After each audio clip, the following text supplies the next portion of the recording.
What's up, guys? I hope everyone's doing well. I'm excited to do a review on this new film that just came out last night, Only the Brave. So this film is directed by Joseph Kosinski and tells a true story of the Granite Mountain Hotshots, these firefighters who battled the Yarnell Hill Fire in June 2013. It's also based off a GQ article called No Exit, written by Sean Flynn. Now, I'll tell you guys right away, I knew none of what I just told you going into this film. I haven't seen a trailer yet, even now.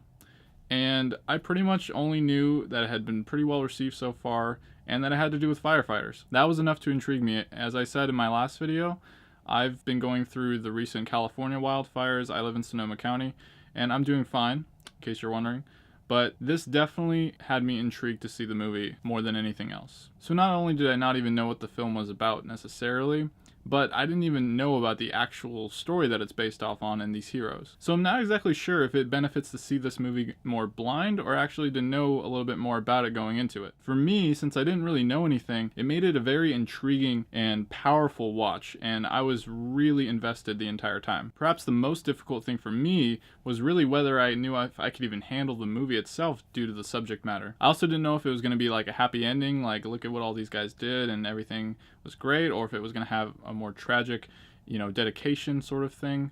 And so I won't spoil that for those of you who aren't sure or don't know the backstory yourself, but it is definitely a very powerful and amazing film. So there's about 20 of these elite firefighters, and that includes an ensemble cast to go along in this film. The main firefighter we follow throughout this film is Eric Marsh, played by Josh Brolin, and he's nicknamed Soup, I guess because he's the superintendent of the firefighter group. This film opens with a harrowing shot of these fires burning in this forest, and out of nowhere you see this flaming bear, this bear that's on fire, just running toward the camera until it gets so close that it just completely goes black into the new scene of Eric waking up. From that point on, I was worried. I was really thinking, oh man, this is going to be one intense movie. Don't get me wrong, it is an intense movie, but it isn't quite as drastically scary in that realm as I was thinking it was going to be. Of course, there's going to be firefighting and things like that. It doesn't quite reach a level where I was really scared to just look on screen, I would say. So this film also showcases Eric's wife, Amanda Marsh, played by Jennifer Connelly. The two of them are fantastic in this film, gave wonderful, incredible performances, but not to mention there will be a few others here I will say that also did really well. So most of the film deals with how Eric is hoping his firefighter group can become hotshots, and he's been working and building up to this point for a really long time, and they've been doing a tremendous job. He eventually comes across Brendan McDonough, nicknamed Donut, played by Miles Teller, and this is a guy who is going through a really tough time in his life, a drug abuser. He's having issues with a woman who he got pregnant and all sorts of things, and he's desperately trying to make a change. One thing this film did really well was parallel the differences between these two characters, but also the very more similar things about them.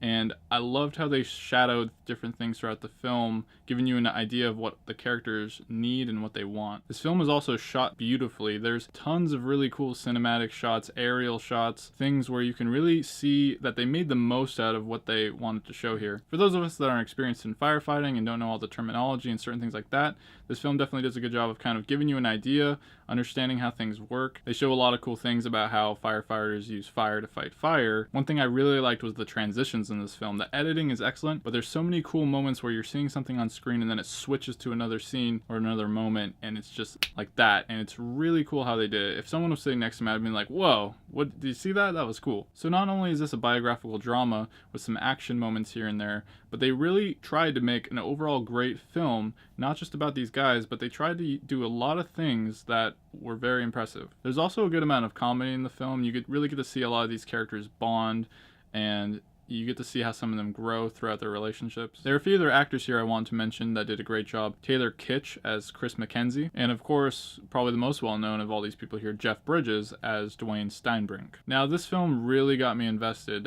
They did a great job trying to get you to really get to know these characters and their bond, and get you really interested in overall what it's like to be a firefighter, essentially. If I had one gripe at all, which is probably a little bit unfair, it would be the film tends to drag a little bit near the closing end of it, but I think that's because I didn't really know where it was leading, and I think once I realized what we were going to see by the end of this, I could understand why they wanted it to feel and go a little bit longer. I don't really want to say too much else, you guys. I really think this is a film that everyone should see right now, because it really does highlight these guys that are just so crucial in protecting people all around the world. They are the real heroes out there, and I think this is something, especially if you live in California, that it's going to be hard to watch at times, but it's very worth seeing, and it's very uplifting too. I think it's a great film that I hope all of you will check out. Only the Brave is a courageous tribute to real-life superheroes that will be forever needed and remembered. And that's why this film is a Dyligent pick. So guys, what do you think of Only the Brave? Are you hoping to check it out soon? I really hope you do. It is a very, very special film, and they expect it will only make $7 million this opening weekend, which is quite a shame if you ask me. So let's see what'll happen. Maybe we can change that. And I hope that many of you out there are doing well, and that you can take something away from this film like I did. My name is Dylan, and if you love entertainment, subscribe to my channel while this video ends, and send me a thumbs up before you go. Thanks for watching, and stay diligent.